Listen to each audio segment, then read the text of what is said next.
آقای فردوسی پور، تو محیطی که به تو مربوط میشه دخالت.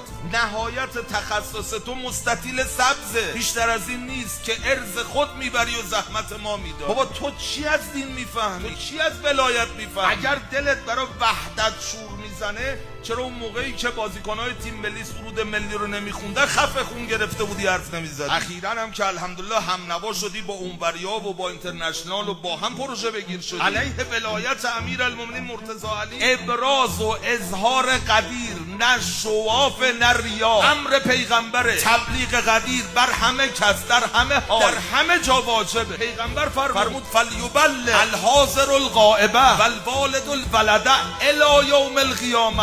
حاضر به غائب، پدر به پسر تا روز قیامت برس. قدیر هویت شیعه، قدیر حقیقت شیعه، قدیر اصالت شیعه، قدیر عبادت شیعه، قدیر سیادت شیعه، قدیر سیانت شیعه، قدیر ملاحت شیعه. من میخوای بهت نشون بدم کی وحدت و شکست؟ بعد از قدیر همه بودیم متحد. از آن کسی بخواه که او اختلاف کرد. برو سر وقت اونی که زد زیر میز قدیر. آقای شمسایی عزیز این کاری که کرد تبلیغ قدیر بود تو دل وهابیت، تو دل سعودی‌ها. چه کاری بهتر از این؟ میخوام بگم آقای شمسایی، تو یه روزی برای زمینی ها قهرمان بودی، الان برای آسمانی ها هم قهرمان شد. حضرت زهرا بهت لبخند میزنه، امیرالمومنین خوشش میاد. یه جمله شمسایی برگشت گفت دمش گرم، علی یعصو بدین حبل المتین است، علی تفسیر قرآن مبین است، ولایت اصل دین است، هماره حرف یزدان این چنین است، تمام اعتقاد ما همین است، به کوری دو چشم هرچه بدخواه فقط حیدر امیرالمومنین است.